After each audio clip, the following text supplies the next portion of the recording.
Bonjour Paul-Antoine Martin, je suis ravie de vous accueillir sur Tribune Libre. Vous avez écrit un livre un petit peu sulfureux qui s'appelle Le clan des seigneurs. Je vais un peu loin peut-être. D'abord, j'aimerais savoir qu'est-ce qui vous a conduit à écrire ce livre. Mais avant tout, je crois savoir que vous êtes diplômé de Centrale Supélec, vous avez un profil et un parcours d'ingénieur, mais vous avez fait beaucoup de choses dans le domaine de l'industrie. Est-ce que vous pourriez d'abord raconter aux spectateurs un petit peu votre parcours étudiant et professionnel? Bonjour Stéphanie, écoutez, grand plaisir d'être là avec vous, puisqu'on se suit mutuellement sur X et que nous partageons certains avis, je pense, Oui. et certains regards. Euh, alors, mon parcours, effectivement, vous l'avez dit, je suis diplômé de Centrale Supélec. Euh, et ensuite, à l'issue de Centrale Supélec, donc j'ai travaillé chez Shell Chimie, dans laquelle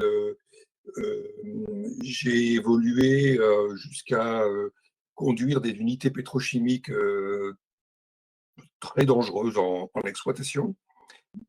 Donc c'était un parcours très intéressant. Puis ensuite, j'ai travaillé chez Suez, une, euh, une entreprise très franco-française et avec tous les défauts des mélanges entre fonctionnement de l'entreprise, franc-maçonnerie, relations avec les élus, etc. Je n'ai dû pas rester très longtemps parce que c'était un univers assez peu plaisant. Et je suis rentré ensuite dans un grand port maritime français. Il y en a 7 donc en France. Et donc j'ai travaillé pendant 15 ans dans ce grand port maritime français. Et aujourd'hui, j'ai 57 ans. D'accord, c'était où Le Havre Ah, je ne dis pas. Ah, c'est un secret, d'accord. En secret, non, parce qu'on peut assez vite comprendre d'où je viens, mais je ne le dis pas effectivement parce que, et je ne l'ai pas dit dans mon livre. Pourquoi? Parce que je veux pas qu'on pense que mon livre, en fait, décrit la situation d'un seul port et concentre, en fait, la description sur un seul port, mais décrive un ensemble qui est l'ensemble portuaire français, mais qui pourrait être la santé française, qui pourrait être l'énergie française, qui pourrait être tout un tas d'autres secteurs français gérés par l'État. Voilà. Et c'est ça qui est important. C'est j'ai fait un livre sur euh, comment l'État gère, via ses hauts fonctionnaires, des pans entiers, soit de l'industrie française, soit de la santé, soit d'autres secteurs. J'ai voulu montrer comment l'état d'esprit de la haute fonction publique pouvait être un véritable, euh, en tout cas, était très très loin de ce que la haute fonction publique a pu être dans les années 50, 60, 70, avec les grands projets qu'elle a pu construire, avec des politiques importants aussi à l'époque. Et aujourd'hui, on n'a ni les politiques importants, ni l'esprit de service de la haute fonction publique. Voilà. Donc c'est ça mon livre, au travers d'une histoire que je raconte, que j'ai vécue, hein, et que j'ai vécu, mais que j'ai centré sur quel est l'état d'esprit aujourd'hui de la haute fonction publique. Donc vous avez noté un délitement au fil des décennies. Vous avez côtoyé ce que vous appelez cette noblesse d'État, qui est pour partie ou majeure partie issue des 3 plus grands corps d'État que sont les anciens diplômés de Polytechnique, des ponts et chaussées et de l'ENA. Non, c'est pas tout à fait ça. Mhm, Euh, il y a 5 grands corps d'État en mhm. France, les grands corps d'État qui produisent, on va dire, la grande noblesse de la haute fonction publique. Vous avez des hauts fonctionnaires qui ne sortent pas de ces grands corps d'État. Par exemple, un professeur d'université peut être haut fonctionnaire, mais ne pas appartenir à un grand corps d'État. Qu'est-ce qu'un grand corps d'État? Vous en avez donc 5, comme je l'ai dit. Vous en avez 3 qui sont administratifs et qui sont réservés aux meilleurs élèves en sortie de l'ENA. Donc, c'est l'inspection générale des finances, Macron en sort, c'est le Conseil d'État, ça c'est Hollande qui appartient, et puis vous avez la Cour des comptes. donc autre grand corps d'État. Mais quand vous êtes quand vous sortez dans les premiers, par exemple, de l'ENA, vous rentrez dans un de ces trois grands corps-là et vous y êtes à vie. Hein, c'est quelque chose qui vous colle à la peau jusqu'à votre mort et ça construit, on va dire, c'est ça qui normalement construit l'élite française. Et vous avez deux autres corps qui, eux, sont issus de la filière technique et ce sont les meilleurs de Polytechnique qui y rentrent et les meilleurs de Normal Sup. Donc c'est le corps des mines et le corps des ponts. Voilà. Donc vous avez une branche administrative, une branche technique.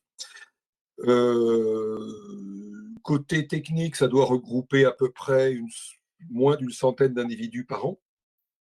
Ouais, peut-être une cinquantaine, entre 50 et 100, on va dire. Et côté ENA, ça doit être entre 50 et 100. Voilà.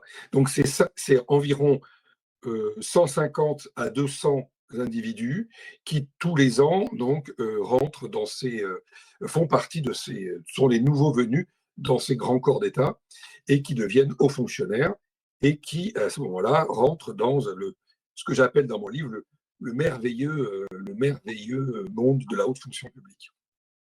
D'accord. Et ceux qui ont un profil technique vont plutôt vers quel C'est le corps des mines et le corps des ponts. Oui, d'accord. Mais après, ils deviennent Eh bien, ils deviennent ingénieurs, comme ils disent, du corps des mines et du corps des ponts. Mais après, ils peuvent travailler dans les ports, ils peuvent travailler à Bercy, ils peuvent travailler dans la santé, ils peuvent travailler dans l'industrie, ils peuvent travailler dans plein d'endroits, dans les assurances, etc. les Reste que, ministères. pardon, Dans les ministères. bien sûr, dans les ministères, vous en avez beaucoup, mais reste que euh, ils appartiennent, c'est quelque chose qui est pas courant pour le français, on va dire lambda, parce que quand vous êtes par exemple comptable dans une entreprise, vous êtes comptable, mais vous appartenez pas à un corps particulier qui veille à votre carrière, qui veille à votre prestige, etc. C'est le cas de ces gens-là.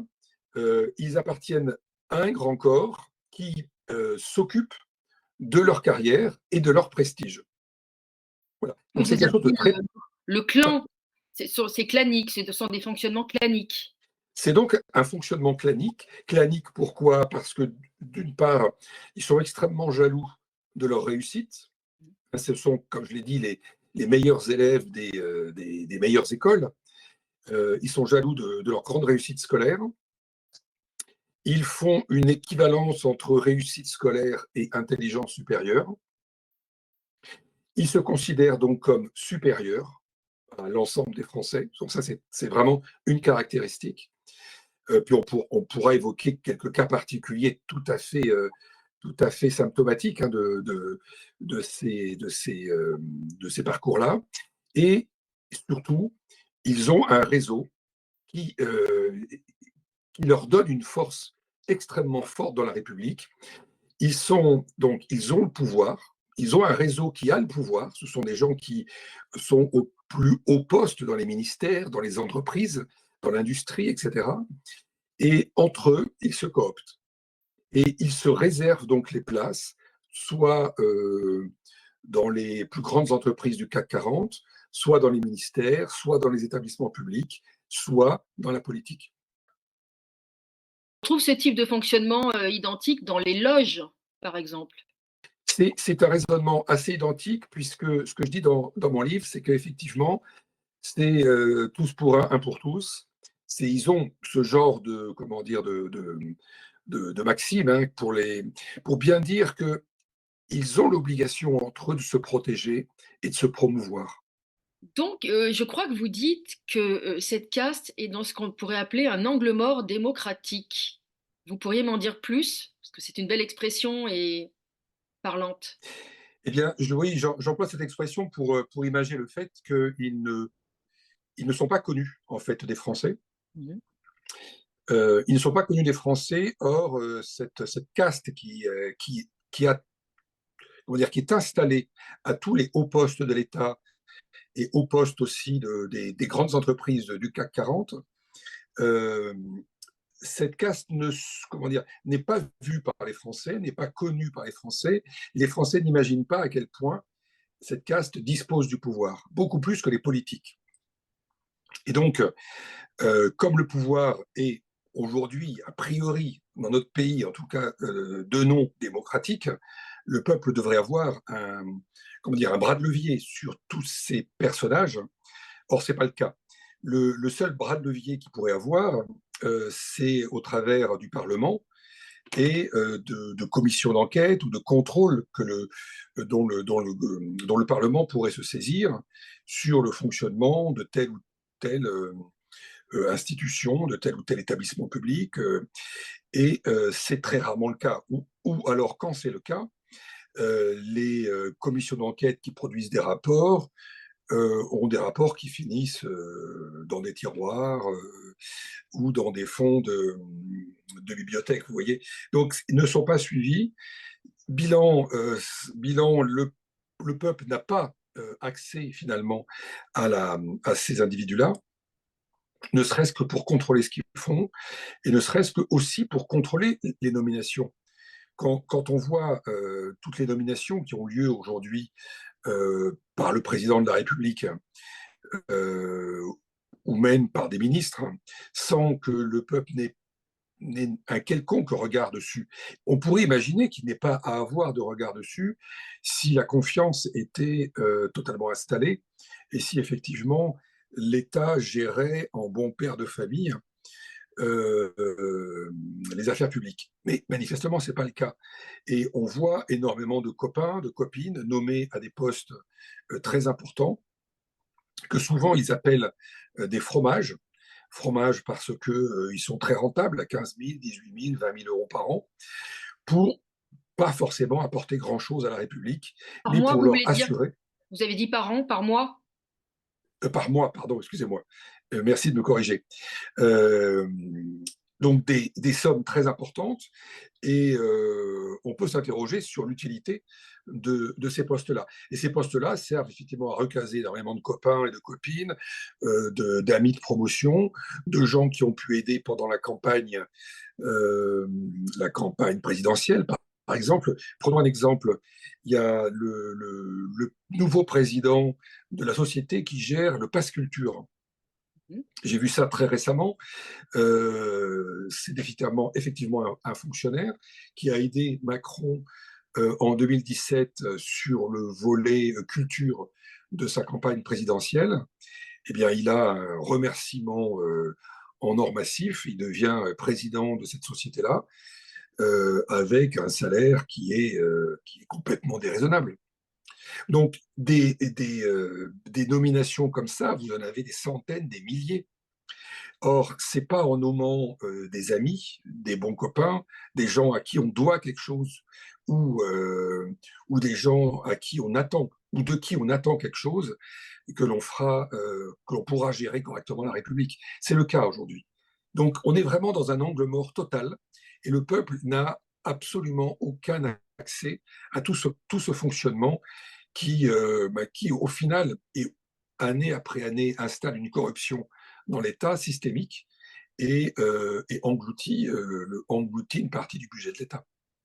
Donc finalement, vous en arrivez aux mêmes conclusions qu'Étienne Chouard, qui est que de toute façon, démocratie, enfin, si démocratie il y a eu un jour, cet entre-soi finit toujours par pourrir de cette démocratie de l'intérieur. Le pourrissement est inévitable à terme. Alors, il est inévitable si le contrôle par le peuple n'est pas renouvelé régulièrement ou assuré régulièrement. Ce qui manque aujourd'hui, c'est effectivement, c'est-à-dire que je pense aujourd'hui qu'il y a eu un hold-up complet en fait de la Macronie et aussi auparavant, mais il est tellement plus fort aujourd'hui de, de toutes les institutions de la cinquième et de la Constitution. C'est-à-dire qu'ils ont analysé tous les non-dits en fait qui sont dans la Constitution et qui sont l'esprit de la Constitution, de sorte à contourner la Constitution et la contourner à leur avantage. Mais à leur avantage, je veux dire à l'avantage du pouvoir et donc au désavantage du peuple.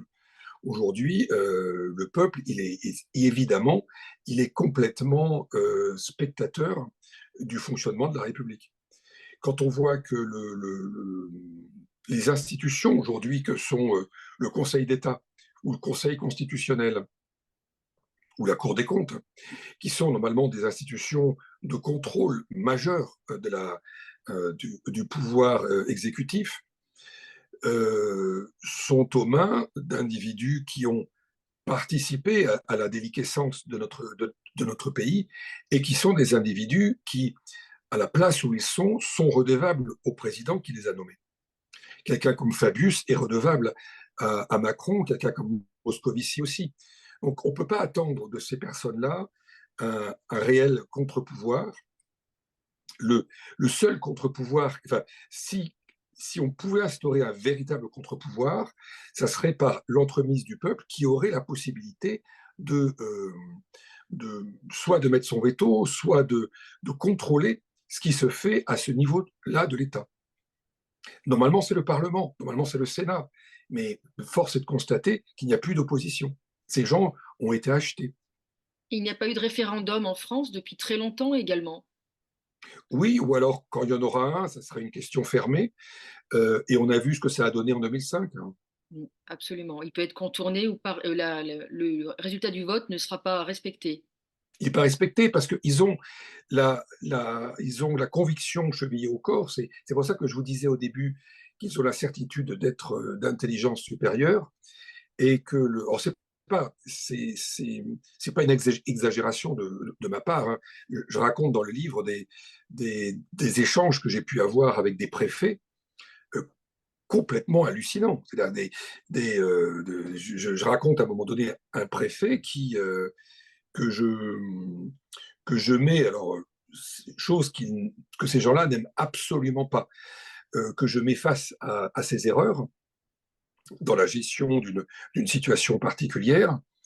Et ce monsieur, plutôt que d'analyser ce que je lui dis, ce que je lui montre, il fait à ce moment-là immédiatement une attaque ad nominem et il m'explique que devant tout un aréopage de fonctionnaires autour de lui, il m'humilie devant tout le monde et il m'explique que j'ai un raisonnement qui ne dépasse pas le niveau CE2.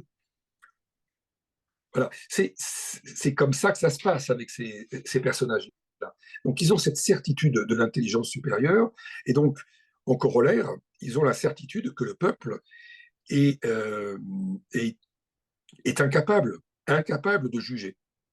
Il refuse au peuple toute intelligence collective. Et même, ils en ont peur, puisque l'intelligence collective du peuple les chasserait de leur, les empêcherait d'agir comme ils le souhaitent. Et l'empêcherait cet entre-soi et cet enrichissement personnel. Bon, moi, je confirme ce que vous dites, ce sentiment de, de supériorité qui est Oui. injecté à certains types d'étudiants ou de complexes, je sais pas, ou de suprématie. Euh, effectivement, moi, Mais j'ai fait, il y a un je l'ai certain, vécu, vous moi je l'avez l'ai vécu vécu? personnellement. Moi, je l'ai vécu également, pourtant dans des écoles moins cotées que l'ENA ou Polytechnique, puisque moi j'ai fait une école supérieure de commerce il y a un certain nombre d'années, celle de Chambéry pour ne pas la nommer. D'ailleurs, ironie de l'histoire, le parrain de la promo en deuxième année n'était autre que Michel Barnier. Et effectivement, on n'était pourtant pas HEC, mais on nous injectait déjà que nous étions quand même une forme d'élite de la nation. Parce que pour les meilleurs d'entre nous, il y en a qui ont pu devenir effectivement avoir de très belles carrières ou patrons d'industrie, etc. Pour les meilleurs. Et effectivement, je trouve que c'est assez malsain et que c'est un véritable manque d'humilité et que une vie c'est très très long et un parcours d'abord on doit faire ses preuves. Il ne s'agit pas simplement de savoir aligner des chiffres ou emmagasiner des connaissances. Ensuite, il faut voir qui on est et ce qu'on vaut sur le terrain et ce qu'on vaut aussi humainement au-delà de l'intelligence qui est une notion assez complexe.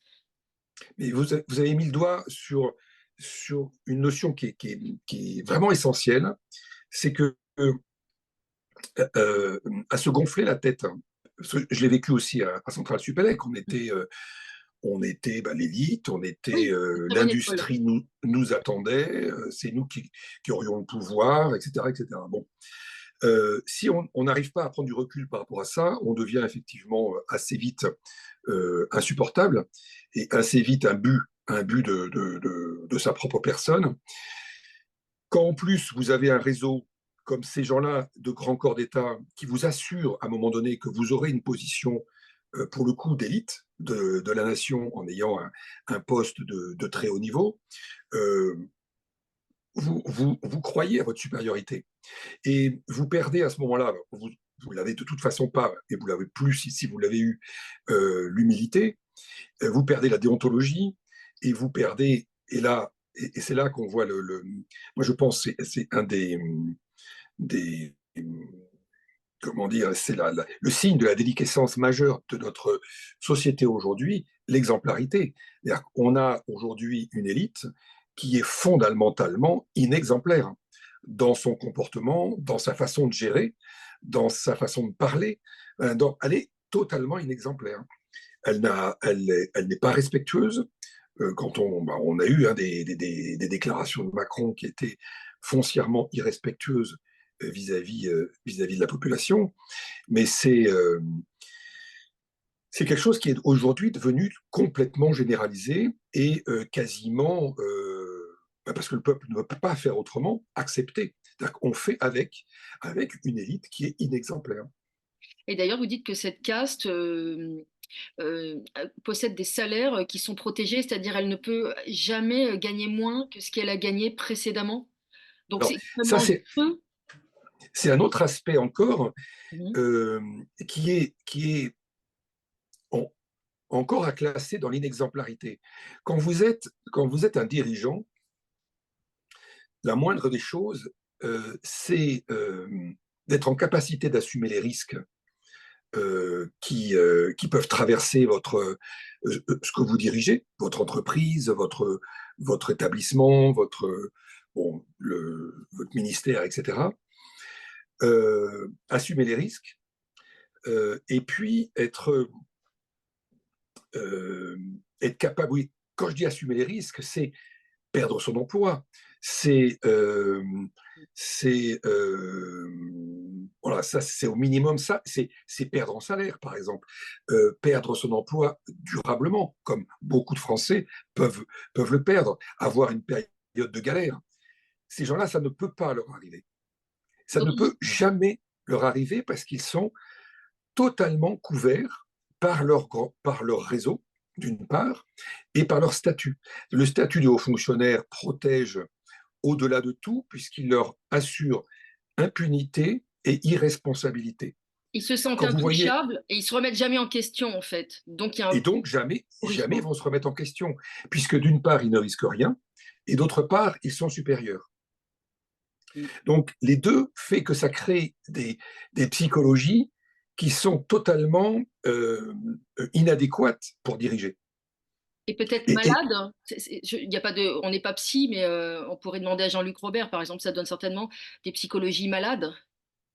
alors, psychologie malade, je dirais pas jusque-là, parce que il peut y avoir des gens très bien parmi eux. Euh, mais de fait, le système les, les installe dans un environnement qui leur garantit impunité, irresponsabilité, absence de risque, et comme vous le disiez, effectivement, une carrière qui ne peut, comment dire, qu'aller vers le mieux. Et donc, ils ne peuvent jamais perdre en salaire, ils ne peuvent que gagner. Et ils ont instauré quelque chose qui est, moi, à mon sens, et au sens de plein de gens, mais tout à fait péjorant pour la société, et qui rajoute encore à cette impunité, qui rajoute à cette euh, entre-soi et puis indécence même, c'est le pantouflage. C'est-à-dire qu'un haut fonctionnaire qui est fonctionnaire donc dans un ministère, il a le droit à un moment donné d'aller faire un saut dans le privé, d'aller gagner 5 fois, 10 fois plus, de faire avancer sa carrière de haut fonctionnaire tout en étant dans le privé.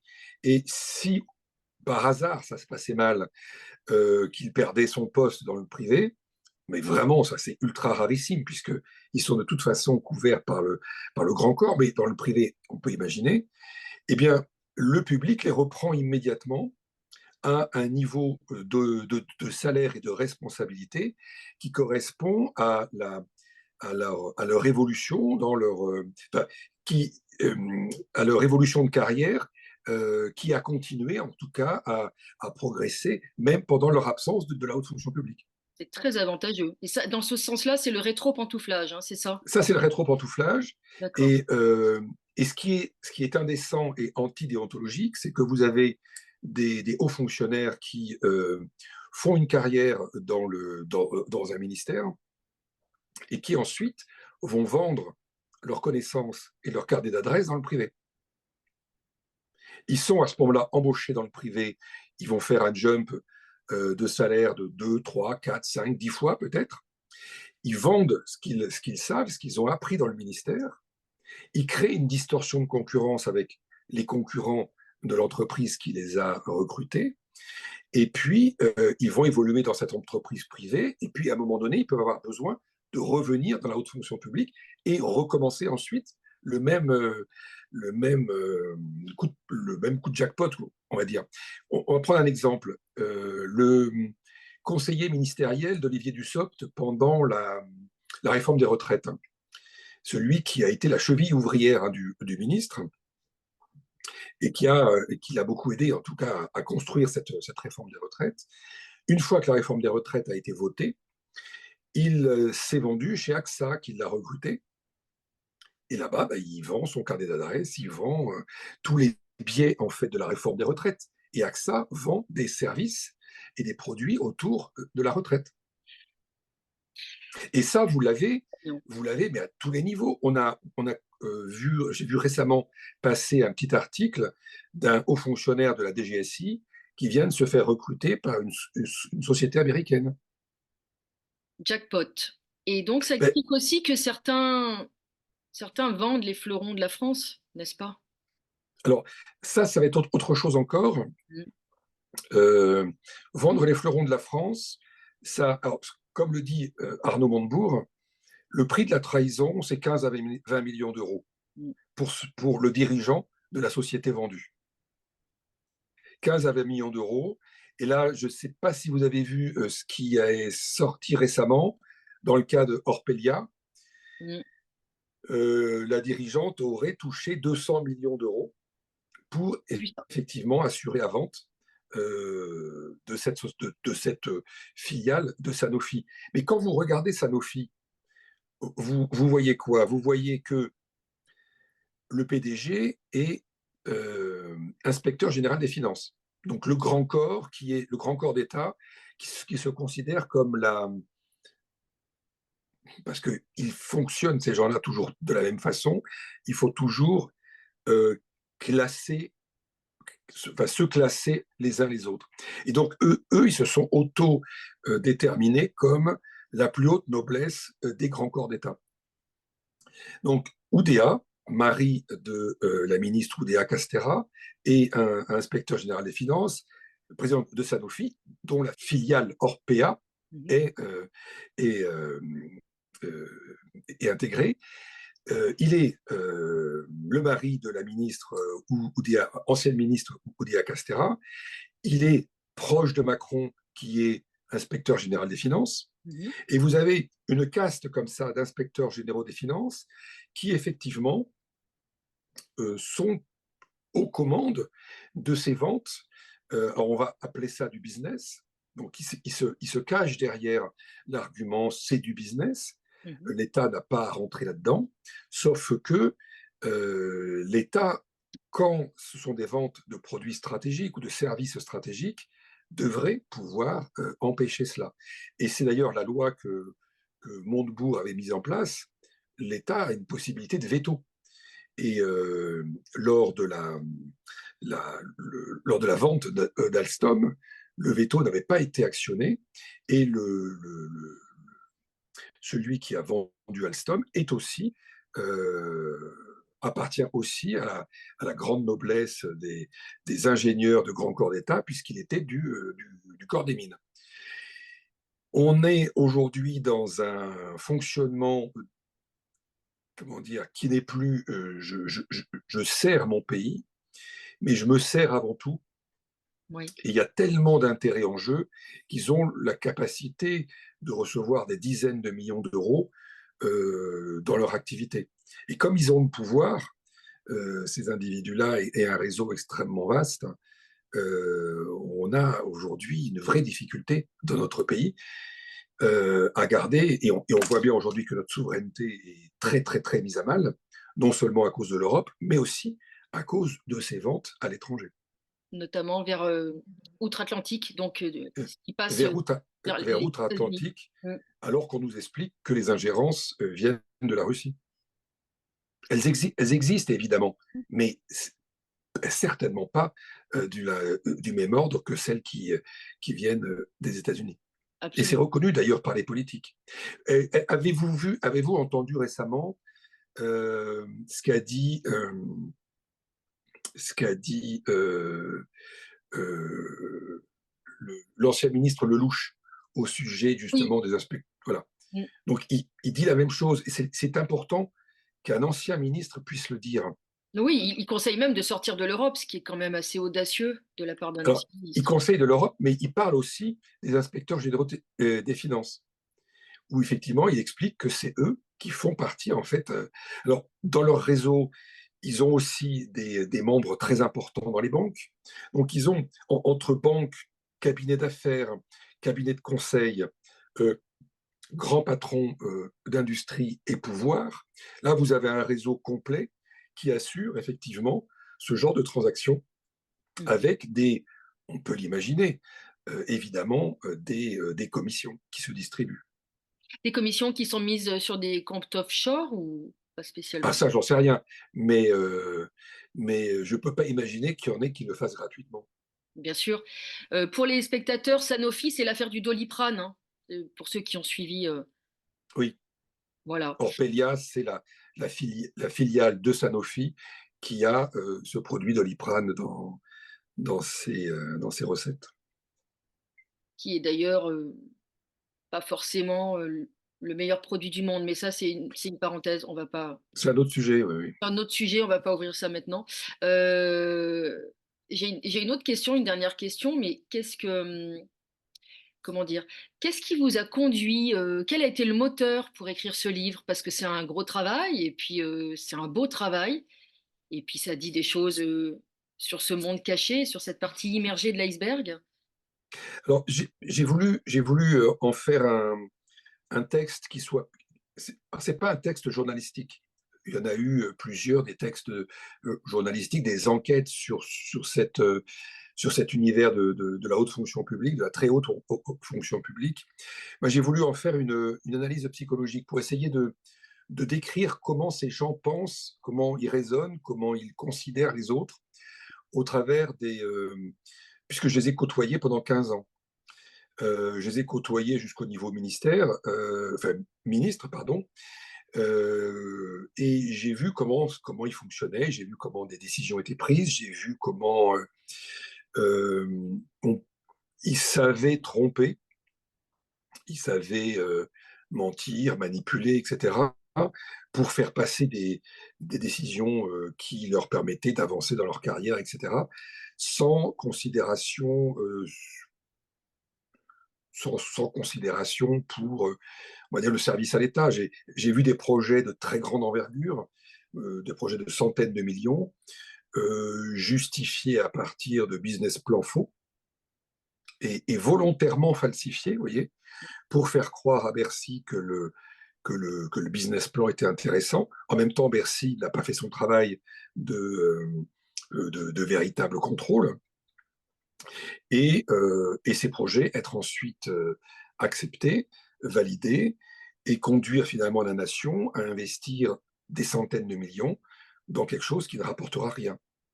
Quand on investit, l'État aujourd'hui se glorifie de dire on investit des milliards dans tel domaine, des milliards dans tel autre domaine. Si les projets ne rapportent pas, on investit à perte. Un investisseur va effectivement investir pour avoir des revenus ensuite sur des décennies.